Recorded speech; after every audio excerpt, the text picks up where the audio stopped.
सभी का मेरे नए ब्लॉग में। और अभी बज रहा है दोपहर के 3 और मैं आ गई हूँ अपनी बेटी को और बेटे को स्कूल से लेकर। और ये हाथ में क्या ले रखी हो? ये होली वाला पिचकारी ले रखी है। हमारे घर में रोज होली और दिवाली का माहौल होता है बच्चों की वजह से। ये होली वाला पिचकारी देखो कैसे कर रही है। होली वाला पिचकारी जब वहाँ से मैं सामान लेकर आई थी तो उसी में था और इसने 2 था तो एक तो टूट गया और एक ये लेकर खेल रही है। क्यों खेल रही हो अभी? और अभी मैंने इसका कपड़ा भी पूरा चेंज नहीं किया है। इसका स्कूल ड्रेस वगैरह उतारी हूँ और एक पतला सा स्वेटर पहना दी हूँ। हमारे यहाँ ठंड तो है लेकिन हल्का फुल्का धूप निकल जाता है जिससे ज़्यादा एहसास नहीं होता है। अभी जब शीतलहर पड़ती है ना तो बहुत ज़्यादा ठंड पड़ता है हमारे यहाँ। यह नेपाल के नज़दीक है तो यहाँ पे बहुत ठंड पड़ती है और बगल में बागमती नदी भी है। तो चलिए पहले इन लोग को दूध वगैरह दे दूँ। मैं दूध गर्म करके गई थी और दूध ले आई हूँ, दूध दे दूँ। इसको ना मम्मा का नाक खींचना बहुत पसंद है। पता नहीं मेरे नाक में क्या है। मैं बोलती हूँ कि मेरे नाक को क्यों खींचती हो? नींद में भी नाक ही खींचती है। नींद नहीं आती है। नींद नहीं आती है? सोते नहीं हो? नींद नहीं आती है। और ये कैप लगा के नहीं जाती है। बोलती है कि कैप लगाऊंगी तो बाल खराब हो जाएगा। मैम बोलती है। मैम बोलती है। तो मिलते हैं कुछ देर बाद। मैं दूसरे कमरे में, उस कमरे में बच्चे टीवी देख रहे हैं। दोनों सुबह जगते हैं तो फिर थक जाते हैं।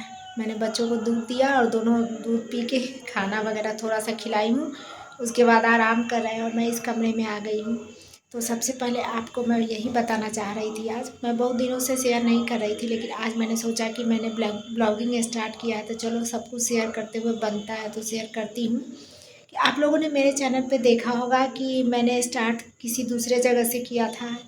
तो दिल्ली में मेरा घर था, 2 फ्लोर घर था मेरा दिल्ली में ही। और शादी के बाद भी मैं वहीं रहती थी। मेरे बच्चे भी दोनों वहीं हुए थे, वही दोनों बच्चे पढ़ लिख रहे थे।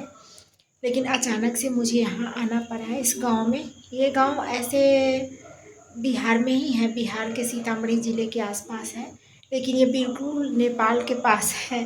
तो ये जगह हम लोग के लिए बिल्कुल अनजान है। सीतामढ़ी में तो मेरा बचपन बीता है तो वहाँ के बारे में मैं सब कुछ जानती थी। वहाँ तो मेरा मायके और ससुराल सब कुछ है लेकिन ये जगह मेरे लिए बिल्कुल अनजान था।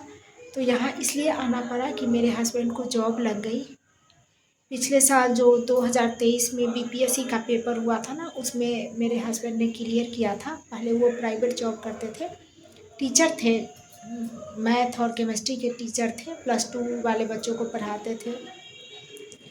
लेकिन अचानक से उन्होंने पेपर दिया और वो निकल गए तो उसके बाद उनको गवर्नमेंट जॉब लग गई।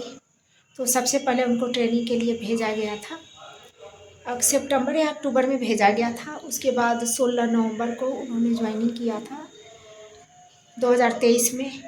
तो उसके बाद मैं सोच रही थी कि मैं भी जाऊं करके। सब लोग बोल रहे थे कि तुम आ जाओ लेकिन मैंने सोचा कि अगर मैं चली जाऊंगी तो फिर मेरे बेटे का पेपर वो नहीं दे पाएगा और फिर वो 1 साल पीछे रह जाएगा। तो इसीलिए मैंने सोचा कि मैं 6 महीने अकेले अपने घर में ही रहती हूँ। और उसके बाद तब तक हस्बैंड को छुट्टी ही नहीं मिलती थी। 6 महीने तो कोई छुट्टी नहीं मिलती है। तो इसलिए मैं सोच रही थी कि जब छुट्टी मिलेगी फिर वो आएंगे और हम सब लोग फिर साथ चलेंगे। तो अकेले रहना संभव ही नहीं था 2 बच्चे को लेकर दिल्ली में। कभी मैं सोचती थी कि रह जाऊंगी तो बच्चों की पढ़ाई लिखाई अच्छी हो पाएगी, वहाँ ज़्यादा ऑप्शन है, पढ़ाई के लिए अच्छा जगह है। लेकिन मैं अकेले नहीं संभाल पाई दोनों बच्चों को। तो फिर मेरे हस्बैंड बोले कि अभी तो बच्चे छोटे, एक बेटा मेरा उस समय 4th में था अर्चित, और मेरी बेटी आशी उस समय नर्सरी में थी। लेकिन अब तो अर्चित अभी तो 5 में है। तो फिर मैंने सोचा कि नहीं चलो जहाँ पे है सब लोग साथ रहेंगे। कभी एक इंसान बीमार हो जाए तो फिर बच्चे का देख रेख कौन करेगा। तो एक तरफ तो खुशी है कि उनको गवर्नमेंट जॉब मिल गई। ये आजकल बहुत जल्दी संभव नहीं होता, ये तो मुझे पता है। लेकिन एक तरफ परेशानी की बात यह है कि अपना घर छोड़ के आना पड़ा, जिसको हम लोगों ने बड़े अरमान से बनाया था, बड़े अरमान से सजाया था। और इस अनजान जगह में, अनजान से गांव में मुझे रहना पड़ा है। काहे कि पोस्टिंग है ना, इस बार जो जिस सब की पोस्टिंग हुई है वो अलग अलग जगहों पे हो गई है और बिल्कुल साइड एरिया में भेज दिया है। तो इसमें तो सरकार की मर्जी है, कुछ कर नहीं सकते हैं। अब तो सुनती हूँ कि ऐसे ट्रांसफ़र होने वाला है, पता नहीं कब होगा, ना हो कब हो, अभी तो कुछ कह नहीं सकते हैं। इस साल तो बच्चों को यहीं रहना होगा। तो यही बात है जो मैं चाहती थी कि बहुत दिनों से शेयर करूँ आप लोगों के साथ। एक तरफ तो खुशी है कि गवर्नमेंट जॉब मिल गई और दूसरे तरफ बहुत दुख की बात भी है कि अपना घर छोड़ के आना पड़ा, अपना शहर छोड़ के आना पड़ा। तो यही बात है, बच्चों को तो मन नहीं लगता, बिल्कुल नहीं। वो लोग बहुत मिस करते हैं। मिस तो मैं भी करती हूँ, मेरे हस्बैंड भी वहाँ रहते थे, मिस करते हैं। लेकिन हम लोग तो बड़े हैं, समझ जाते हैं कि सिचुएशन की वजह से आना पड़ा। और वहाँ मेरा 2 फ्लोर घर था, वो ऐसे ही पड़ा है। कभी मैं चलूँगी ना फिर वहाँ, जब छुट्टियों में जाऊँगी तो शेयर करूँगी आप लोग के साथ। जब तक छुट्टी ना हो, लंबी छुट्टी, कम से कम 10 दिन की छुट्टी ना हो, तब तक तो जा नहीं सकते हैं। 2 दिन तो जाने आने में ही लग जाएगा। तो जब छुट्टी होगी तो मैं चलूँगी और आप लोग के साथ शेयर भी करूँगी। तो इसी वजह से यहाँ मुझे रेंट पे रहना पड़ रहा है। ऐसे रेंट पे हमने लिया है। रूम वगैरह ठीक ठाक ही है, लेकिन अनजान जगह है तो थोड़ा सा बुरा लगता है। तो चलिए, अब मेरे हस्बैंड भी स्कूल से आने वाले होंगे तो चाय वगैरह बनाते हैं और देखते हैं कि बच्चे क्या कर रहे हैं। और यहाँ पे मैं, शाम का टाइम है, यहाँ पे मैं आ गई थी मूंगफली भूनने के लिए। मेरे हस्बैंड को पसंद है चाय के साथ, वो मूंगफली खाना बहुत पसंद करते हैं। और गर्मियों में भी, सर्दियों में भी, और भी सर्दी का टाइम है तो मूंगफली सबको पसंद है चाय के साथ। मेरे बच्चे पसंद नहीं करते हैं तो मैं सोच रही थी कि उनको बिस्किट और दूध दे दूँ शाम के टाइम। इस समय मैंने बच्चों को दूध दे दिया था और अभी मैं मूंगफली फ्राई कर रही थी। मुझे भी पसंद है। तो ये एक तरफ मेरी चाय भी उबल रही है और दूसरी तरफ मैं मूंगफली भी फ्राई कर रही थी। मूंगफली हो गया था और चाय भी उबल गई थी, तो मैं सोच रही थी चाय भी छान लूँ और मूंगफली भी दे दूँ। उसके बाद रात का खाना बनाएंगे। अभी सब्ज़ी वगैरह भी कट करना है, मैंने अभी सब्ज़ी वगैरह भी नहीं काटा है। और आज को मैं रोज़ सोचती हूँ कि 9 बजे तक सब कुछ हो जाए, लेकिन नहीं होता है। मेरा तो 11 बज जाता है, 9:30 10 बजे तक लोग खाना ही खाते हैं। उसके बाद किचन साफ़, बर्तन साफ़ करते करते 11 बज ही जाते हैं। और अभी मैं आपको एक चीज़ दिखा रही हूँ, पापा और बेटी का प्यार। ये मेरी बेटी है जो अपने पापा से प्यार करवाती है। पहले जब भी पढ़ने बैठती है तो अपने पापा के पास 2 घंटे तक इधर उधर कभी बुक फेंकेगी, कभी कॉपी फेंकेगी। मेरे साथ आसानी से पढ़ लेती है, लेकिन पापा को बहुत परेशान करती है। पापा प्यार से मना रहे थे कि चलो बेटा होमवर्क कर लो, लेकिन इसकी बदमाशी देखिए, ये बिल्कुल तैयार नहीं है। पापा करती हूँ ना, थोड़ी देर के बाद करती है। इसे देखकर मुझे भी अपना बचपन याद आता है कि मैं भी कैसे करती थी। धीरे धीरे लोग जब बड़े हो जाते हैं तब मैच्योर हो जाते हैं, सो बात है। तो कुछ देर और मेरा बेटा दूसरे कमरे में पढ़ रहा था। वो बोल रहा था पापा मुझे ये डिस्टर्ब करती है, मैं दूसरे कमरे में ही पढ़ लेता हूँ। वो दूसरे कमरे में पढ़ रहा था और ये देखिए कितना प्यार करवा रही है। अभी सुबह के 9 बज गए हैं, बच्चे स्कूल चले गए हैं। मैं सुबह शूट नहीं कर पाई हूँ आज मुझे लग रहा था कि कहीं बच्चों को लेट ना हो जाए, इसलिए सबसे पहले ज़रूरी होता है कि बच्चों को टाइम पे स्कूल भेज दें। और अब बच्चे जाग चुके हैं तो मैं थोड़ा फ्री हुई हूँ। तो चाय तो मैं पहले ही बना के दे देती हूँ, हस्बैंड को दे देती हूँ सुबह, वो सुबह पीते हैं। लेकिन मैं सुबह काम में लगी रहती हूँ तो मैं उस समय पीती नहीं हूँ। और मुझे चाय ज़रा रिलैक्स में पीना पसंद है, कि थोड़ा सा रिलैक्स रहो, उस टाइम बैठ के चाय पियो। तो अभी चलते हैं, चाय पीते हैं। मैं अपना चाय गर्म करके लाई हूँ और फिर मिलते हैं आप लोग से कुछ देर बाद। और अभी ये मैं कल वाले कपड़े फोल्ड कर रही थी। बच्चों को स्कूल लाने जाने से पहले मैंने जो कपड़ा छत से लाया था वही कपड़ा है। सारे कपड़े को मैं फ़ोल्ड कर रही थी और आज वाले जो कपड़े हैं उसको तो मैं अब लेकर आई हूँ और अब फ़ोल्ड करूँगी बाद में। जितना ही कपड़ा फ़ोल्ड करना मुझे बोरिंग लगता है, पसंद नहीं है। कपड़े धोना मुझे पसंद है, लेकिन फ़ोल्ड करना बहुत मुश्किल है, उसको जगह पे लगाना। तो यहाँ मैं जल्दी जल्दी सोच रही थी कपड़े फ़ोल्ड कर लूँ, उसके बाद साफ़ सफाई करूँ।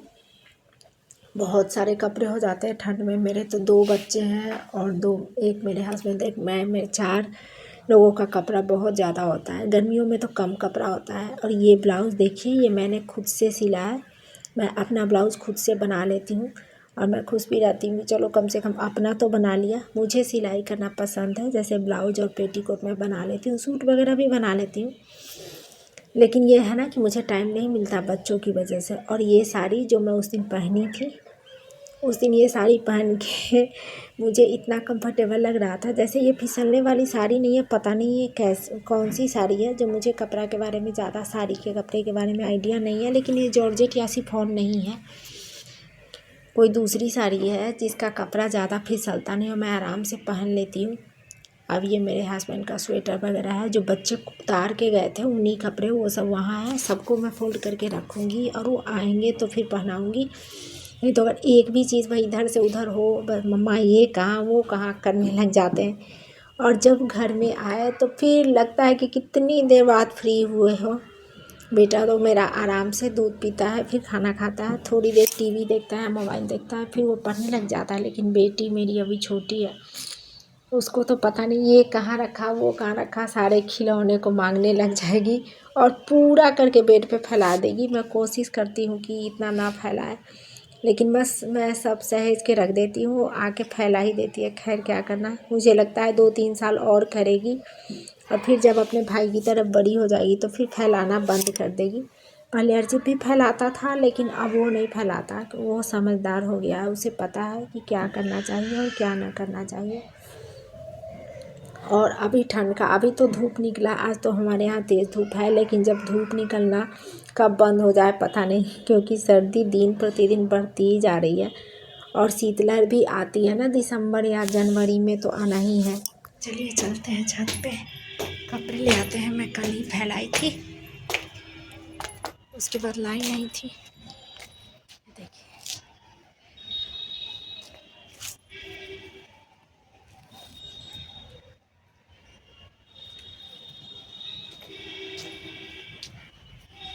ये शायद अभी सूखा नहीं है, नहीं सूख गया।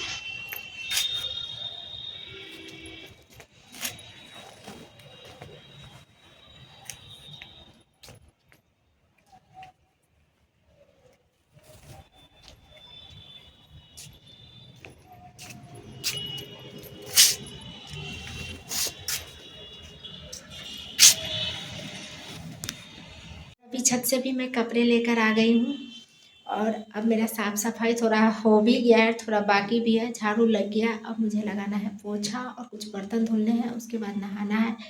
ठंड में गर्मी की तरह फुर्ती नहीं होती, जल्दी जल्दी काम नहीं होता, थोड़ा सा टाइम लगता है, थोड़ी देर के लिए बैठ भी जाते हैं। तो यहीं पे मैं अपने ब्लॉग को समाप्त करती हूँ। मिलेंगे अगले किसी ब्लॉग में, तब तक के लिए बाय।